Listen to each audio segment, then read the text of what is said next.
Good day to all students. Class 11 का chapter number 5 morphology of flowering plants आगे हम शुरू करते हैं। और उसके लेक्चर नंबर 1 में आज पहला टॉपिक हम लेते हैं स्टूडेंट्स, दी इनफ्लोरेसेंस।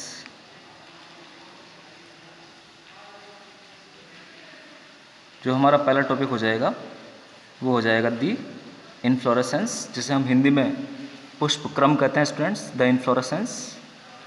इसकी डेफिनेशन हम राइट करते हैं आगे कि ये इनफ्लोरेसेंस होता क्या है।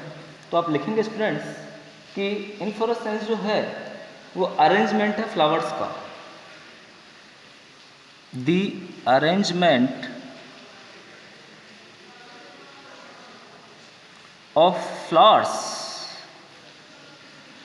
The arrangement of flowers on the floral axis, on the floral axis is known as inflorescence।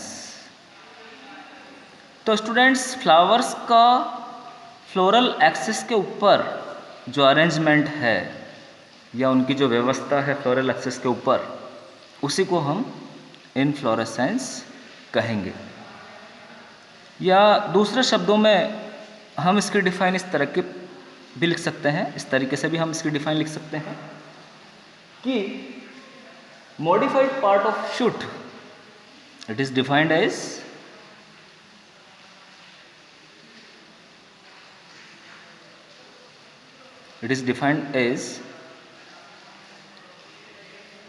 a modified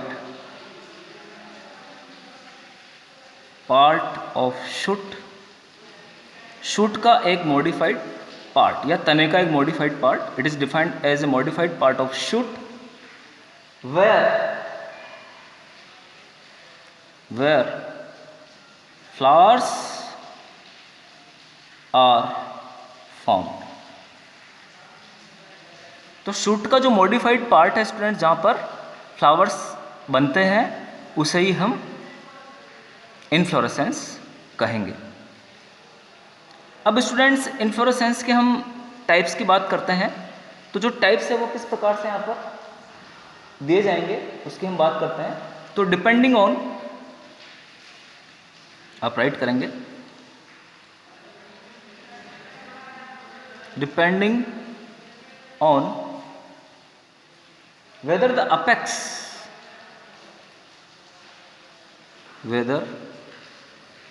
apex जो शीर्ष वाला भाग है, depending on whether the apex gets converted into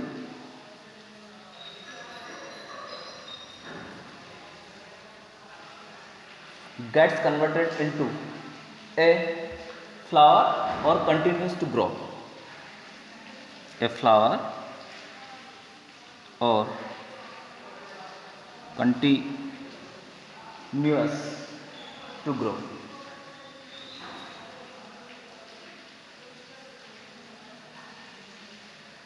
तो स्टूडेंट्स ये इस बात पर डिपेंड करेगा कि जो अपेक्स वाला भाग है, जो शीर्ष वाला भाग है, वो फ्लावर में कन्वर्ट हो रहा है या कंटिन्यूअस ग्रोथ कर रहा है, लगातार वृद्धि कर रहा है। Two major types of inflorescence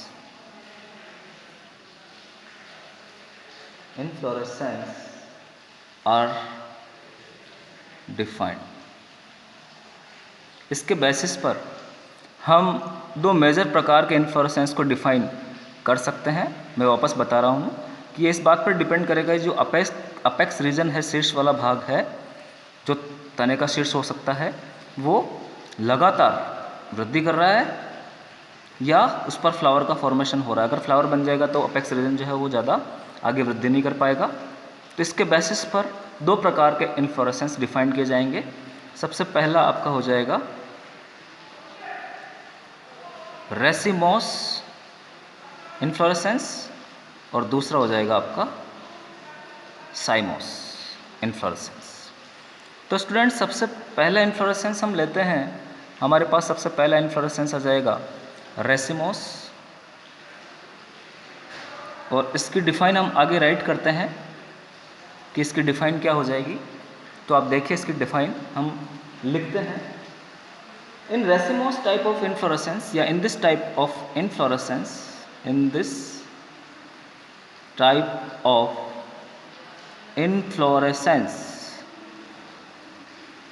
in this type of inflorescence आप राइट करेंगे, the main axis continues to grow. जो मैन एक्सिस होता है, the main axis continuous to grow, वो लगातार वृद्धि करता रहता है। जो मुख्य अक्ष है वो लगातार वृद्धि करता रहेगा। द फ्लावर्स आर बोर्न, और जो फ्लावर्स है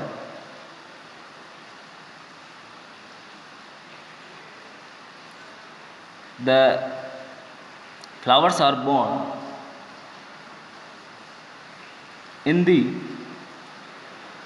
the flowers are born in the lateral side.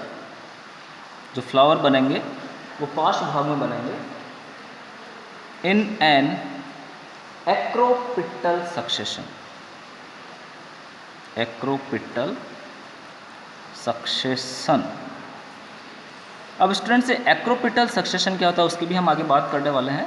तो सबसे पहले आप इसकी डिफाइन समझेंगे कि in this type of inflorescence, इस प्रकार के इन्फ्लोरेसेंस में the axis continues to grow, जो एक्सिस होता है, अक्ष होता है, वो लगातार वृद्धि करता है। The flowers are born in the lateral side in an acropetal succession. जो फ्लावर्स बनेंगे, बॉर्न होंगे, वो लेटरल साइड में बॉर्न होंगे और एक्रोपिटल सक्सेशन में बनेंगे, या एक्रोपिटल ऑर्डर में, एक्रोपिटल अनुक्रम में बनेंगे। आप सक्सेशन को ऑर्डर भी लिख सकते हैं स्टूडेंट, सक्सेशन और ऑर्डर, सक्सेशन और ऑर्डर भी आप यहाँ पे बता सकते हैं, acropetal order.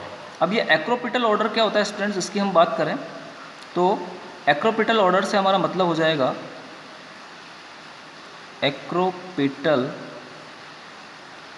Order means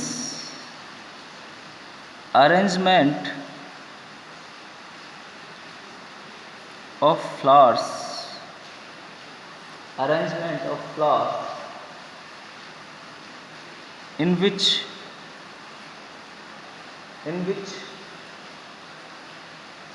new flowers and buds are present, new flowers in which new flowers and buds are present, new flowers and buds are present at the top, शीर्ष वाले भाग पर नए फ्लावर और बर्ड्स पाई जाएगी, at the top, and the older flowers are present, and the older flowers are present at the bottom. और जो ओल्डर फ्लावर्स हैं स्टूडेंट्स वो बॉटम वाले भाग पर पाए जाएंगे। जो नए फ्लावर्स और बर्ड्स हैं वो तो टॉप पार्ट में पाए जाएंगे, और जो ओल्डर फ्लावर्स है वो बॉटम वाले भाग में या नीचे की तरफ पाए जाएंगे। नए फूल ऊपर की तरफ बनेंगे और पुराने फ्लावर जो है वो नीचे की तरफ, बॉटम की तरफ पाए जाएंगे। तो इसे हम एक्रोपिटल सक्सेशन कहेंगे स्टूडेंट्स। आप इसे भी लर्न रखेंगे कि एक्रोपिटल ऑर्डर या सक्सेशन होता क्या है। अब रेसिमोस इन्फ्लोरेसेंस में हमने जो डिफाइन लिखी है स्टूडेंट्स उसकी हम बात करें तो ये इस प्रकार का आपका इन्फ्लोरेसेंस हो जाएगा जहाँ पर फ्लावर्स जो है वो लेटरल पार्ट में लग रहे हैं। ये जो भाग हो जाएगा स्टूडेंट से लेटरल भाग हो जाएगा, ये फ्लावर्स हैं आपके, फ्लावर। और जो अपेक्स पार्ट है स्टूडेंट्स, ये वाला पार्ट अपेक्स हो जाएगा, वो कंटिन्यूस ग्रो करेगा।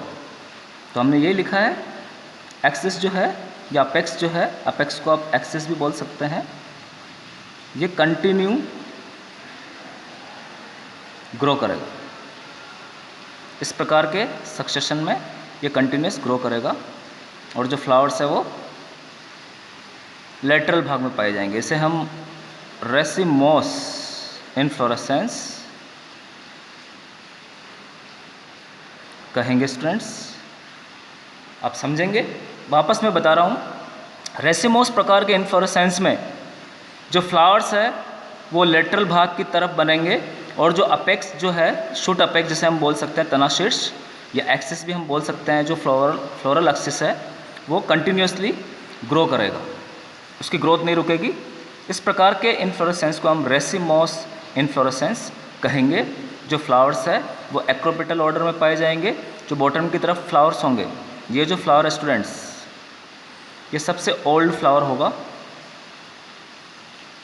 और जो टॉप पे फ्लावर बनेगा वो न्यूली फॉर्म्ड फ्लावर होगा।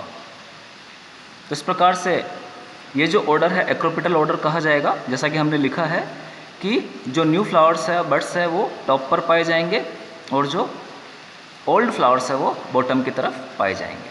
तो आप अच्छे से इसे समझेंगे स्टूडेंट्स। तो ये हमारा रेसिमोस इन्फ्लोरेसेंस हो जाएगा।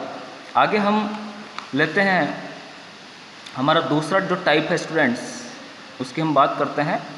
सेकंड टाइप हो जाएगा हमारा साइमोस। अब साइमोस इन्फ्लोरेसेंस में हम देखते हैं students, in this type of inflorescence, in this type of inflorescence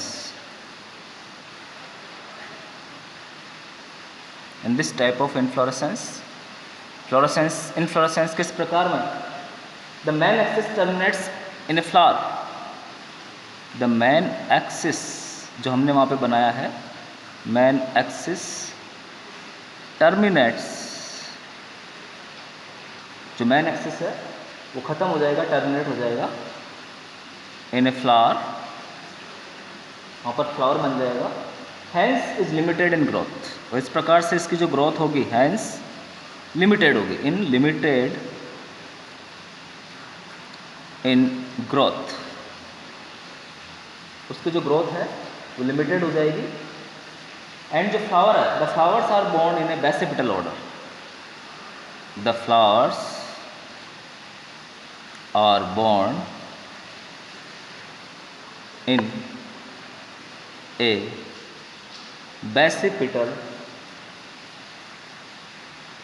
order, और जो फ्लावर्स है स्टूडेंट्स वो बेसिपिटल ऑर्डर में बनेंगे। बेसिपिटल ऑर्डर से मतलब हो जाएगा उसी का एक्रोपिटल ऑर्डर का उल्टा आप लिख देंगे कि जो न्यू फ्लावर्स है, न्यू फ्लावर्स वो बॉटम की तरफ पाए जाएंगे, और जो ओल्ड फ्लावर्स है स्टूडेंट्स वो टॉप पर पाए जाएंगे। एक्रोपिटल ऑर्डर का उल्टा बेसिपिटल ऑर्डर हो जाएगा। जो न्यूली फॉर्म फ्लावर्स है, बर्ड्स है, वो बॉटम की तरफ प्रेजेंट रहेगी, और जो ओल्ड फ्लावर्स है वो टॉप पर पाए जाएंगे। इसे हम साइमोस प्रकार का इन्फ्लोरेसेंस कह देंगे।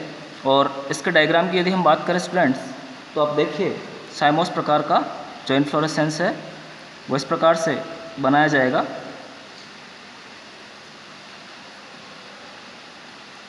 टॉप रीजन पर स्टूडेंट्स यहाँ पर फ्लावर का फॉर्मेशन हो जाता है। तो आप देखेंगे ऊपर जो शीर्ष पार्ट है उस पर फ्लावर का फॉर्मेशन हो रहा है स्टूडेंट्स।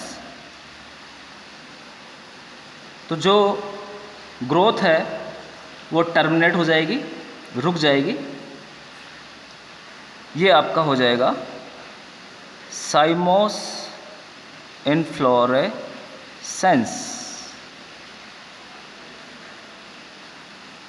तो दोनों ही प्रकार के इन्फ्लोरेसेंस में आप डिफरेंस भी बताएंगे स्टूडेंट्स कि किस प्रकार से डिफरेंस यहाँ पर मिलेगा। ये जो आपका एक्सिस है वहाँ पर फ्लावर का फॉर्मेशन हो जाता है अपेक्स रीजन पर, एक्सिस पर, तो जो ग्रोथ है वो रुक जाएगी। यहाँ पर ग्रोथ जो होगी वो लिमिटेड ही होगी। तो इस प्रकार से स्टूडेंट्स हमारा इन्फ्लोरेसेंस जो टॉपिक है वो कंप्लीट हो जाता है। आप अच्छे से दोनों इन्फ्लोरेसेंस को समझेंगे। लेक्चर नंबर 1 में हम इन्फ्लोरेसेंस ही पढ़ने वाले हैं। आप अच्छे से इनके नोट्स बनाइए और डायग्राम सहित इन्हें समझिए, और जितनी भी टर्मिनोलॉजी यहाँ पर आई है उन्हें भी आप याद करिए। स्टूडेंट्स, बायोलॉजी में टर्मिनोलॉजी का एक स्पेशल इम्पोर्टेंस होता है।